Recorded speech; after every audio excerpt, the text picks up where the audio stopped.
हम आपको एक ऐसे सनातन धर्म प्रेमी, सनातन धर्म ध्वजा को पूरे देश में गौरवान्वित करने वाले, जिनका संकल्प ही है हर पल हर क्षण सनातन धर्म को आगे बढ़ाना, ऐसे स्वामी त्रिलोकीनाथ जी महाराज जी हमारे साथ रूबरू हैं। सबसे पहले महाराज जी धन्यवाद, आपने जो हमें वक्त दिया। हर हर महादेव, जय जय सीताराम। हर हर महादेव, जय जय सीताराम। त्रिलोकीनाथ जी महाराज जी, हम आपसे जानना चाहेंगे कि आप जो कांवड़िया सेना संगठन चलाते हैं, सबसे पहले ये कांवड़िया सेना संगठन के बारे में हमारे दर्शकों को बताएं।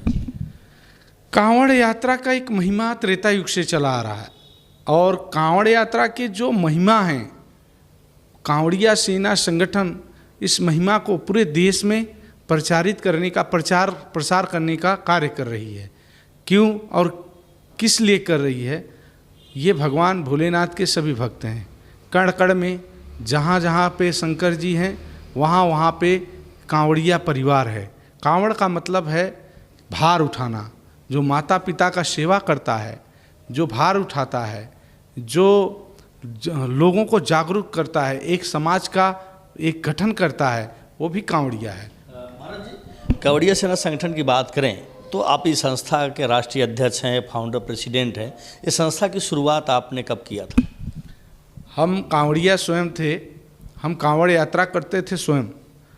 जब हम कांवड़ यात्रा 2007 में कांवड़ यात्रा का यात्रा संपन्न किए, तब भंडारा चालू करने लगे उत्तर प्रदेश प्रयाग और सुल्तानगंज में बाबा धाम के पास। तो हमने तब से एक कांवड़ की महिमा का प्रचार करने के लिए, कांवड़िया तो बहुत सनातन धर्म का, ये कांवड़ यात्रा ही एक अलग सेना है, तो उसके माध्यम से मैंने अपने लोगों को एक बैनर पे आने के लिए आह्वान करने लगा और 2007 से हम कांवड़ यात्रा में पूरी तरह लीन हो गए।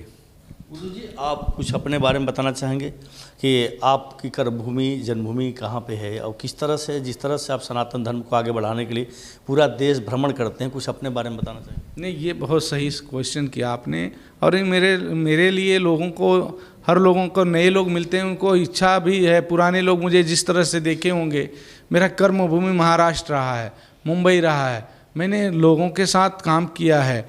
और मैं उस समय जब मेरा कर्मभूमि था तो मैं नाना प्रकार के कर्मों के साथ, मतलब मैं एक व्यवसायी बन के किसी फील्ड में व्यापारी बन के भी काम किया हूँ और कहीं मतलब ये समझ लो कि एम्प्लॉयमेंट से लेके रियल इस्टेट तक के भी सफ़र हमने किए हैं। लेकिन मेरा वो उद्देश्य नहीं रहा कि मुझे एक जगह बैठ के सिर्फ पैसा कमाना। मेरा उद्देश्य था कि सनातन धर्म को आगे कैसे बढ़ाया जाए। तो मैंने जब उद्देश्य को फॉलो किया, मैं ये आपके चैनल के माध्यम से आप लोग को बताना चाहता हूँ कि कितने लोग तो तपस्या करके और नाना प्रकार के कर्मों को करके हिमालय पर से जाके भी आके बोलेंगे मैं संत हूँ। लेकिन मैंने ऋषि वंश में पैदा हुआ, एक ब्राह्मण, गरीब ब्राह्मण के परिवार से हूँ और मैंने वहाँ से अपना यात्रा शुरुआत किया। मैं ऋषि वंश को आगे बढ़ाने का काम कर रहा हूँ। मैं इसीलिए मैं गर्व से कहता हूँ मैं ऋषि वंश हूँ। हमारे ऋषि वंश अगर जागरूक रहेंगे, अपने कर्मों में रहेंगे, तो वो खुद एक संत बनाने और खुद एक संस्था को चलाने, या काफ़ी जो अखाड़ा चल रहे हैं उनके महामंडलेश्वर को चलाने का कार्य ही ऋषि वंश करता है। महाराज जी, आप अपनी जन्मभूमि के बारे में बताएं, अपने पिताजी के बारे में और घर परिवार के बारे में बताना चाहेंगे। आपको पिताजी क्या करते थे, जन्मभूमि आपकी कहाँ है? मैं उत्तर प्रदेश, उस समय काशी विश्वनाथ की नगरी बनारस जिला था उस समय जब मैं पैदा हुआ था। उसके बाद उस बंटवारे में बाउंड्री पर हम भदोही में भी आते हैं, मिर्ज़ापुर में भी आते हैं, बनारस में भी आते हैं। इस बाउंड्री में अभी मूलतः मेरा जो मकान नंबर है वो भदोही में है। तो मेरा जन्म एक भूतपूर्व सैनिक के परिवार में, हमारे पिताजी भूतपूर्व सैनिक रहे, उनके हम पुत्र हैं।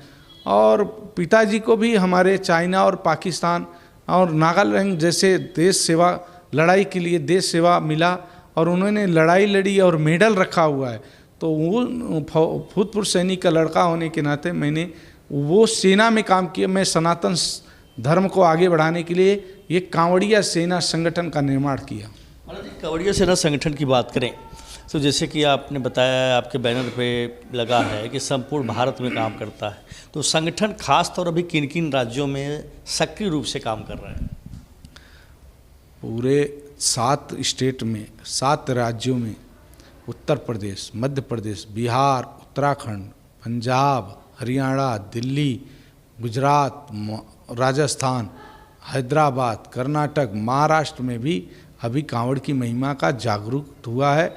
और जितने युवा और मतलब भाई बहनें हैं, सब लोग ने आगे करके सनातन के कांवड़ की महिमा को लेकर चलने का संकल्पित यात्रा बना लिया है। मेरे और आपके किसी के कहने से नहीं हो रहा, आस्था है। कंकड़ में शंकर है, शंकर को जल चढ़ाना है, बोल बम का नारा है, बाबा एक सहारा है का नाम लेके निकल जाते हैं। महाराज जी, आपने कहा कि इसके साथ साथ आपका एक मुहिम है कि जो खंडित मूर्तियां हैं वो घरों में लोग साफ सफाई के दौरान, दिवाली आता है, गणपति फेस्टिवल आता है तो लोग फेंक देते हैं, तो खंडित मूर्ति को लेकर के आप पूरे देश में क्या अभियान चला रहे हैं? रितेश जी, ये मेरा एक संकल्प यात्रा है, जो मेरे जीवन का संकल्प यात्रा है, जिसके लिए मैंने ये सब जो कर्म छोड़ के मैंने ये सतमार्ग और सनातन धर्म का प्रचार क्यों करने लगा? क्योंकि मैंने व्यापारी बन के अगर जीना होता, एक ऋषि वंश के घर में जन्म लेकर अगर व्यापारी बन के मरना है, तो उससे अच्छा कि हम एक सनातन धर्म का सिपाही होकर मरना पसंद करते हैं। आपकी कर्मभूमि मुंबई है, ये इंटरव्यू आप मुंबई के अपने ऑफिस में कर रहे हैं, कार्यालय में कर रहे हैं। दूसरी तरफ गणपति बप्पा जो पूरे विश्व के लोग मानते हैं, खासकर महाराष्ट्र की बात करें तो स्वाधीनता संग्राम के दौरान बाल गंगाधर तिलक ने जो गणपति बप्पा की मूर्ति स्थापित की थी, बहुत बड़े ग्रैंड फेस्टिवल में तब्दील हो चुका है। तो इन दिनों गणपति बप्पा का जो पर्व चल रहा है, इन दिनों आप मुंबई में हैं, तो बप्पा के भक्तों के लिए, देशवासियों के लिए क्या संदेश? देखिए, मैंने अभी आपको संकल्प यात्रा बता रहा था, आपको अपने माध्यम से बता दूं कि अभी हमारा संकल्प यात्रा का एक अंश शुरू हुआ है। खंडित मूर्ति फोटो अभियान क्यों हो रहा है? क्यों देश में आज महामारी आता है? क्यों देश में संत और गौ कन्या और एक अच्छे ऋषि वंश का अपमान हो रहा है? इसका रीज़न ये है कि हमारे देवताओं का, हमारे इष्ट देवी देवताओं का, खंडित मूर्तियों का अपमान हो रहा है। कैसे हो रहा है? आप 9 दिन पूजा करते हो और 10वें दिन तो आप ऐसे पागल हो के, मतलब आप उत्तर पूजा करा के, नाम का उत्तर पूजा करा के आप ले जाके पीपल के पेड़ के पास, नदी नाले के पास, जिसे हम उस शब्द को भी नहीं बोलना चाह रहे थे, लेकिन आपके मीडियम के माध्यम से लोग फेंक दे रहे हैं। हमारे इष्ट देवी देवताओं का चित्र गटर में, नाले में, पीपल के पेड़ के पास होगा तो क्या हमारा छवि अमेरिका में होगा? कहीं नहीं होगा। हमारा भी छवि खराब होता रहेगा। इसीलिए भगवान हमको ये सतमार्ग पे लाए हैं। हमने ये संकल्प यात्रा बनाया कि खंडित मूर्ति फोटो अभियान हम लोग चलाएंगे और किसी भी बैनर, पोस्टर पे कहीं भी भगवान की छवि जो छापेगा उसको दंडित भी करेंगे। इसलिए हम लोग इस संकल्पित यात्रा को आगे बढ़ा रहे हैं और ये कार्य बहुत जल्दी ही पूरे देश में इसका यथ और रथ यात्रा दोनों चालू होगा। हमारा एक सवाल था, अभी हमने जिक्र किया था, आपने शायद इसका जवाब नहीं दे पाए या भूल गए। अभी जो इन दिनों गणपति बप्पा का जो फेस्टिवल चल रहा है उसको लेके क्या कहना चाहेंगे? विघ्नहर्ता हैं, गणराजा हैं और ये देव के देव महादेव के पुत्र हैं। ये स्वयं में विघ्नहर्ता गणेश भगवान ये कार्तिकेय जी से मिलने आए थे साउथ में, और जब मिलने आए थे तो हर आदमी जैसे मेहमान होता है वैसे आए थे। तो जब उनका स्वागत हुआ, उसके बाद उनका जब विदाई हो रहा था तो कार्तिकेय के साथ साथ सभी लोग ने विदाई करने आए। तो ऐसे ही ये प्रथा चलने लगा। गणपति बप्पा का उत्साह जो साउथ से और ये महाराष्ट्र और जो भी ये प्रथा है, ये जो चालू हुआ महाराष्ट्र से, सिर्फ कार्तिकेय भगवान से मिलने आए थे गणेश जी। और नॉर्थ इंडिया में जो गणेश जी हैं स्वयं है रिद्धि सिद्धि के साथ। गणेश जी का तो अभी दिवाली पे भी पूजा होगा, तो हम उसको विसर्जन शब्द नहीं कहते, हम तो सेवा, और भगवान तो हर पल आते हैं। ये है कि एक उत्सव जो महाराष्ट्र में होता है, हम भी आते हैं, हम भी जाते हैं दर्शन करने। ये एक उत्सव है, ये महाराष्ट्र में हो रहा है, पूरे देश में हो रहा है, और पूरे महाराष्ट्र के जनता को, पूरे देश मुंबई कर को ये मैं गणपति बप्पा भगवान से मनाऊंगा और प्रार्थना करूंगा, हे भगवान गणेश जी सब पे कृपा बरसाना, सबकी दुख दारिद्र दूर कराना। हर हर महादेव। गुरुदेव जी, अभी आपने जो जिक्र किया है तो धर्म समाज की बात हुई, दूसरी तरफ आपकी जो कांवड़िया सेना संगठन है, हाल ही में महाराष्ट्र में जो विधानसभा के चुनाव हुए थे उसमें आपके संगठन ने स्वच्छ छवि के प्रत्याशियों को भी उतारा था। आगामी कुछ महीने बाद महानगर पालिका, जो कि एशिया की सबसे बड़ी महानगर पालिका में शुमार है मुंबई बीएमसी, इस चुनाव में भी क्या आपकी जो संगठन है, क्या प्रत्याशी मनपा चुनाव में भी उतारे?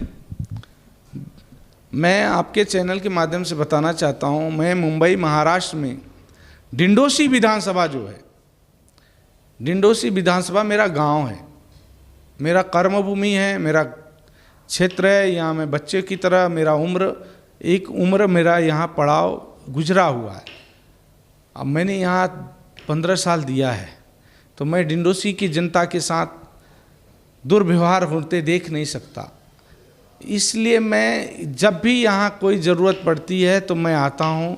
ये राजनीति नहीं, कोई भी धर्म क्षेत्र में भी मैं रहा हूँ।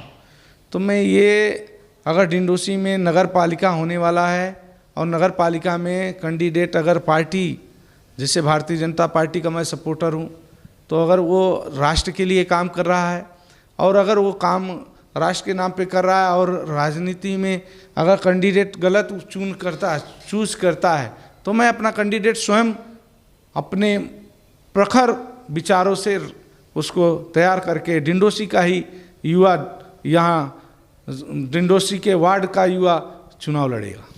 चलते चलते आखिरी सवाल, कांवड़िया सेना संगठन के राष्ट्रीय अध्यक्ष होने के नाते अब पूरे देश में संगठन आपका कार्य करता है, तो पूरे देशवासियों के लिए आपका क्या शुभ संदेश है? हर हर महादेव। मैं पूरे देशवासियों से प्रार्थना करता हूं कि आप लोग भी एक संकल्पित यात्रा बनाएं। देखिए, जो भी अकाल मृत्यु हुए हैं वो अभी पितृदोष आ रहा है और सभी के परिवार में आ रहा है, तो उससे निजात पाने के लिए कोई बोलता है मेरे पिताजी हैं, मेरे माताजी हैं, तो मुझे पितृदोष कैसे? अरे पितृदोष 7 जन्मों के दोष से जुड़ा होता है। हमारे एक कर्म नहीं है, हमारे एक जन्म नहीं है, हम 7 जन्मों के रिश्ते से बंधे हैं। तो हमारे 7 जन्मों के कर्म, चाहे वो पुण्य का हो चाहे पाप का हो, उसको हमको ढोना पड़ता है।